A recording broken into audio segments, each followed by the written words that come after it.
sommes dans le quartier de Lucie, la victime. Plusieurs cambriolages ont eu lieu ici et certains habitants ont vu un rôdeur. Hélène, la voisine qui a découvert le corps, est en train de décrire ce rôdeur pour un portrait robot. Allons voir comment ça se passe. Voilà, j'ai commencé par nous préparer un petit thé. Hélène est catégorique. Un homme l'a violemment bousculée dans la rue et cet homme n'était pas du quartier. Je me suis dit que ça pouvait peut-être avoir un rapport avec l'agression ou avec un cambriolage. C'est pas la première fois qu'on cambriole dans le quartier. L'homme est-il l'assassin de Lucie? C'est en tout cas une piste à explorer. Un portrait robot pourrait se révéler utile à notre enquête. Pour moi, on est moitié dessinateur et moitié aide aux victimes. Souvent, je vois des gens qui ont été victimes de faits assez importants, assez graves. Et mon travail, c'est un peu de chercher l'image que le témoin, la victime, essaye d'oublier. C'est un homme jeune. Qu'est-ce que ça veut dire, jeune? Une trentaine d'années, 1,75 m environ, le visage plutôt carré. Au fil du récit, les premiers éléments de description apparaissent. Ensuite, c'est à chacun sa technique. Ici, le portraitiste utilise un catalogue reprenant des centaines de photos. On travaille un peu comme un puzzle. On va essayer de trouver les éléments individuels, mais on les voit bien dans le contexte du visage complet. La bouche était-elle épaisse ou fine? Et les sourcils, quelle forme avaient-ils exactement? Hélène doit fouiller ses souvenirs, toujours sur base de visages réels et entiers.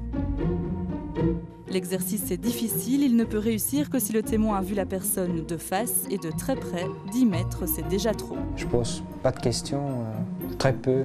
Je ne veux pas risquer d'influencer la personne, c'est important pour moi. Dans ce regard, le B211, qu'est-ce qui vous a interpellé? Les yeux. Des témoins ou victimes sont souvent interpellés par le regard, justement parce que par le regard, ils essaient de reprendre contrôle, ils essaient de comprendre ce que l'agresseur veut ou... Ouais. Le reste est en général un peu plus flou. Et si c'est trop flou, si le témoin se sent perdu face aux photos, le portraitiste arrête tout, question de fiabilité.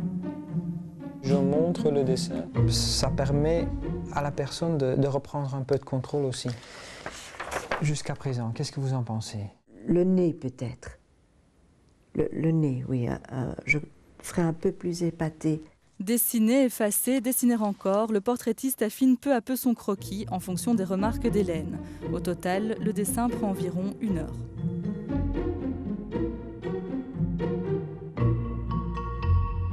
Je demande toujours de me donner, comme à l'école, de me donner des points sur 10. Et en général, c'est 8 ou 9. Bah ouais. Donc les gens sont presque toujours contents.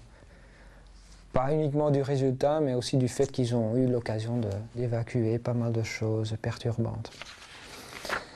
Qu'est-ce que vous en pensez? Ah mais oui. Oui, oui. Eh bien, ça a l'air de correspondre vraiment à l'image que j'ai gardée de ce monsieur. Vous voulez que je change quelque chose? Non. On va comme ça? On peut le laisser comme ça? Ah, cette fois-ci, c'est tout à fait ça. Ok, merci beaucoup.